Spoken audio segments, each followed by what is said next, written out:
The pen scratched hard against the paper as he wrote, pressing so hard the letters cut into the page. "I, Tom Johnson," he said, as he wrote, "hereby promise that any person who opens this safe and restores my access to its contents shall receive the full amount inside, $200 million. The room went very still. The soft sounds of someone shifting, the faint ticking of the wall clock, the distant whoosh of the air conditioning, everything else seemed to pull back. 200, one of the techs whispered. Tom finished writing, signed his name with his usual flourish, then held the paper up so everyone could see the bold lines. "There," he said. "You all see it. You're all witnesses."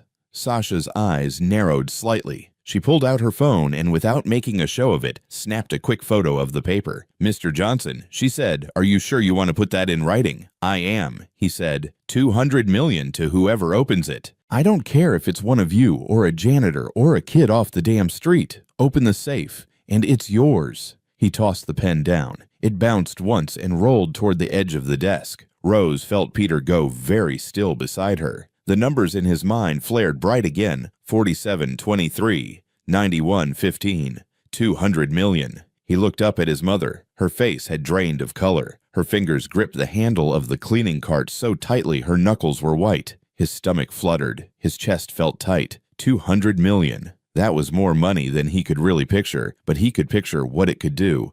A better apartment, a safe neighborhood, his own room with a desk by the window. His grandmother in a better facility getting the care she needed, not just the care they could afford. His mother not dragging herself home late and waking up early to scrub someone else's floors. He swallowed. His mouth was suddenly dry. Elijah, standing just outside the door, heard those words too. He straightened his heart, giving a strange, heavy thump. He glanced toward the doorway and caught a glimpse of Peter's face. No, he thought. Not like this. In the room, people were exchanging looks. A couple of the techs were clearly thinking about the money. Others were thinking about the legal mess. "Is this binding?" One of the senior staff members murmured to another. "If it's written and witnessed," maybe the other whispered back. Sasha stepped closer to the desk.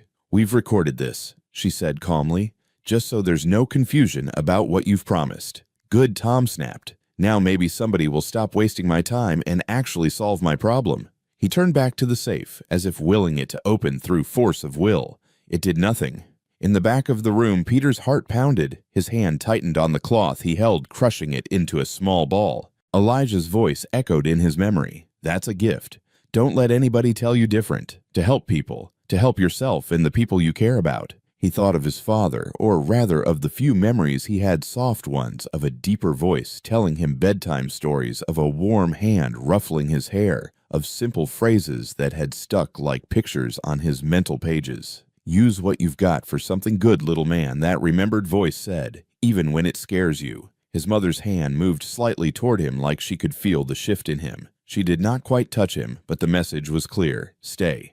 Still. He knew what she wanted. Stay invisible. Stay silent. Survive. He also knew what was happening around them. A man with too much power and too much anger was about to start looking for someone to push down. 200 million, he thought again, and in a quieter, more secret voice, "I can do it. I can open it. I know how." His chest felt tight. His breathing turned shallow. If I help him, he thought, maybe he stops. Maybe he doesn't lay this on the staff. Maybe Mama doesn't lose her job. But another thought followed sharp as a pin. Or he could turn on us. He could say we stole from him. He could make it worse. His stomach twisted. The room seemed to shrink around him, the air pressing in. The safe, the man, the paper with the promise, all of it pulled him forward like a magnet. His feet moved before he fully decided. He took one step out from behind the cleaning cart, then another. Peter Rose whispered, her voice harsh with fear. "No." He turned his head and looked up at her. Her eyes were wide, wet at the edges. She shook her head just once, barely. He held her gaze for a moment. He loved her more than anything. He also knew that every extra hour she worked was another hour. Her back hurt. Another hour her eyes burned. He thought, if I don't try and things get worse, will I always wonder what might have happened if I had been brave? He faced forward again and walked toward the safe. Every step felt like a drumbeat in his chest. The room noticed slowly then, all at once. One of the staff members nudged another. Heads turned. A murmur rippled through the crowd. Tom looked over, frown deepening. "What is this?" he demanded. Peter stopped a few feet from the safe. His hands were trembling. He tried to steady them by clasping them in front of him, but they still shook. He swallowed, then forced his voice to come out. "Excuse me, Mr. Johnson," he said. "Sir." The word sir felt strange and heavy, but he used it. There was a long pause. "You again, Tom," said, his tone sharp with irritation. "I thought I made myself clear about stray children." Peter's ears burned at the word. He kept his eyes on the safe, then on Tom's face. "I heard what you said," he managed. "About anyone who can open it." So Tom said, "You here to make a joke, boy? This isn't a game." His voice was not loud, but it was full of contempt. "No, sir," Peter said. His voice shook, but he did not let it break. "I'm not joking. I think I can open it." The room sucked in a collective breath. Behind him, Rose let out a small, broken sound. Her hand flew to her mouth. Elijah closed his eyes briefly, then stepped closer to the door, ready to move if things went bad. Sasha quietly unlocked her phone and tapped the record button for video this time. For one long, suspended moment, no one moved. The safe stood silent. The paper with the promise lay on the desk, the ink barely dry. $200 million sat behind a locked door, and a 10-year-old boy who had been told all his life to be invisible stood in front of the man who despised him and said in a trembling voice that he could help. Peter did not breathe for a moment after the words left his mouth. The room did not breathe either. It felt as if the whole world had paused to see what would happen next. Tom stared at him, blinking once slowly like his brain was struggling to accept what his eyes were seeing. Then his mouth twisted into a humorless, sharp-edged smile. "You," he said, pointing at the boy as if pointing at a misplaced tool. "You think you can open my safe?" Peter wet his lips. "Yes, sir." The sir came out soft, almost swallowed by the air around them. Tom let out a short laugh, not amusement, but disbelief mixed with contempt. It was the kind of laugh that said, "You are beneath my notice." "You must be out of your mind," Tom said. "You must think I'm desperate enough to let a child who shouldn't even be in this wing of the house, touch something worth more than your entire life." Nobody spoke. Even the air conditioning vent above seemed to quiet down. Rose took a step forward. Her face had gone pale, and her breath shook as she whispered, "Peter, please."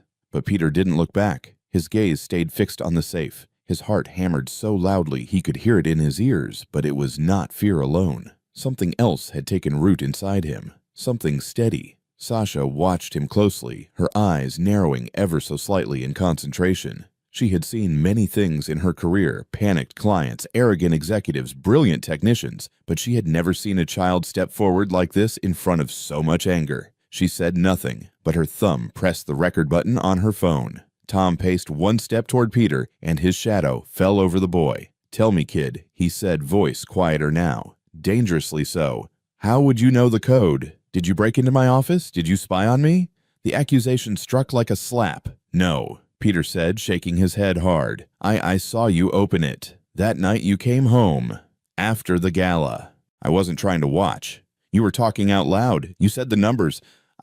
You what?" Tom barked. "I just saw," Peter said, "and I remembered. You expect me to believe that?" Tom shot back. "You expect me to believe some child with nothing better to do than lurk in my hallways, some welfare case your mother drags around like baggage, has the mind to memorize a $70,000 combination lock." Behind him, Rose sucked in a breath. Elijah's hands curled into fists at his sides. Peter swallowed hard. His voice trembled. "I remember things. I just do." Ridiculous, Tom spat. He turned away as if to dismiss the boy, but something stopped him. Perhaps it was the silence of the room. Perhaps the weight of the witnesses who had seen him put the promise in writing. Perhaps the fear of losing everything inside that safe. He spun back around, eyes narrowing. "Fine," Tom said. "Fine. You want to embarrass yourself? Go ahead. Try." Rose stepped forward again, voice breaking. "No," but Sasha gently caught her arm. Her eyes, calm and firm, said, "Let him choose." Elijah moved closer too, standing just behind Peter now, not crowding him, but anchoring him like a steadying hand,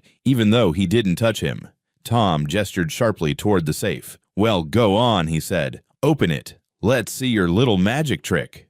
Peter took a step forward. His sneakers made a faint squeak on the polished floor. He took another step, then another. When he reached the safe, the steel door loomed in front of him like the wall of a fortress. The dial sat in the middle, cool, heavy, waiting. He reached out his hand and paused. His fingers trembled in the air just inches above the metal. In that moment, a memory rose up without warning. A quiet kitchen warm light, the smell of oatmeal and cinnamon. His father, or maybe it was his grandfather. The memory was fuzzy, like an old photograph, leaning down with a smile. "You've got a mind like a lantern, son," the gentle voice said, "bright enough to light your way. Don't let the world tell you to dim it."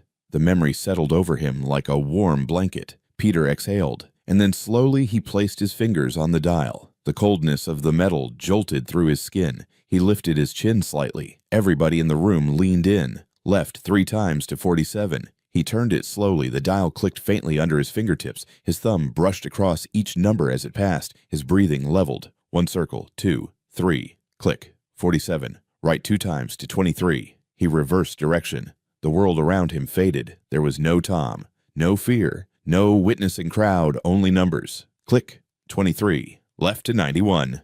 He turned again. The dial glided under his small hands. 91.